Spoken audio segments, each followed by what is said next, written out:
मेरा नाम महिमा है और आज मैं आपसे कुछ इम्पॉर्टेंट टॉपिक्स के बारे में डिस्कस करने जा रही हूँ जो कि निमसेट के लिए बहुत ज़्यादा इम्पॉर्टेंट है। अगर आप एमसीए की प्रिपरेशन कर रहे हैं तो आपको उन टॉपिक्स पे ज़्यादा ध्यान देना चाहिए अगर आपको एक अच्छी रैंक लेकर आनी है। तो हम बात करेंगे सबसे पहले मैथमेटिक्स की कि मैथमेटिक्स में कौन कौन से टॉपिक्स हैं जो कि बहुत ज़्यादा इम्पॉर्टेंट है और उनसे 4 to 5 क्वेश्चंस ईच टॉपिक से आते ही आते हैं। और इसके बाद में ये बेसिक सबके लिए है कि अगर आपने ज़रूरी नहीं है कि आपको हर एक एग्ज़ाम के लिए अलग अलग प्रिपरेशन करनी पड़े। तो ये कुछ ऐसे टॉपिक्स हैं जो कि कॉमन है सारे के सारे एग्ज़ाम्स में। अगर आप निमसेट का दे रहे हैं या जेएनयू का दे रहे हैं, बीएचयू का दे रहे हैं या जामिया इस्लामिया दे रहे हैं, डीयू दे रहे हैं, ये सारे कॉलेजेस के लिए कॉमन है। तो हम बात करेंगे सबसे पहले मैथमेटिक्स में। तो मैथमेटिक्स में सबसे पहले क्या आता है, जैसे कि हम लास्ट के कुछ 4 to 5 ईयर्स के क्वेश्चंस के बारे में डिस्कस करेंगे कि जो टॉपिक्स बहुत ज़्यादा इंपॉर्टेंट रहे हैं।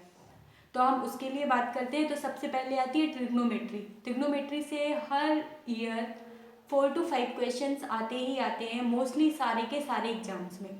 उसके बाद में वेक्टर्स देख सकते हैं और then coordinate geometry, probability, permutation and combination, sets, relation, functions, इससे भी हमेशा 2 to 3 क्वेश्चंस आते ही आते हैं।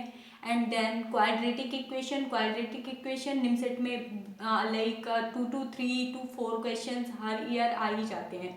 And then integration, matrix, determinant and then फिर आप पढ़ेंगे सीक्वेंस सीरीज में क्या क्या पढ़ते हैं, क्या क्या ज़्यादा इंपॉर्टेंट होते हैं, जैसे कि एपी, जीपी, एचपी। तो अर्थमेटिक प्रोग्रेशन, जीपी और एचपी हार्मोनिक प्रोग्रेशन, ये सब चीज़ें ज़्यादा इंपॉर्टेंट है। एंड देन 1 to 2 टॉपिक्स और भी हैं उसमें, जैसे कि डिटर्मिनेशन एंड कुछ और भी टॉपिक्स हैं जो कि आप देख सकते हैं, बट इधर पे इतने ज़्यादा इम्पॉर्टेंट नहीं है, निमसेट के लिए इतने ज़्यादा इम्पॉर्टेंट नहीं। अगर आप किसी और चीज़ में दे रहे हैं तो उसके लिए आपको इम्पॉर्टेंट होंगे। एंड इसके बाद में हम बात करते हैं, जैसे ये तो सारा मैथमेटिक्स का था कि मैथमेटिक्स में करेंटली ये 4-5 ईयर से कौन से टॉपिक्स बहुत ज़्यादा आ रहे हैं। तो ये सारी चीज़ें मैंने बताई। मैट्रिक्स वगैरह भी आप देख लीजिएगा क्योंकि उससे भी 4 to 5 क्वेश्चंस आ जाते हैं। एंड ओके, एंड देन अब हम बात करते हैं कि ये तो मैथमेटिक का हो गया। ये आपको 100% श्योर है कि आपको इनको बहुत अच्छे से प्रिपेयर करना है अगर आपको निमसेट में सिलेक्शन पाना है तो।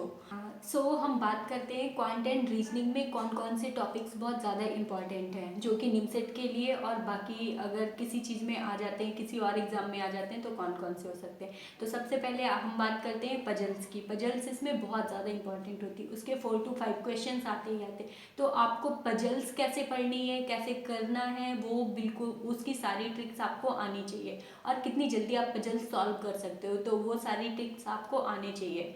और आप पजल्स के क्वेश्चन कभी भी मत छोड़ना। ओके, सो अब सेकेंड टॉपिक क्या है, कोडिंग डिकोडिंग। कोडिंग डिकोडिंग से भी आपको 2 to 3 क्वेश्चंस आते ही आते हैं।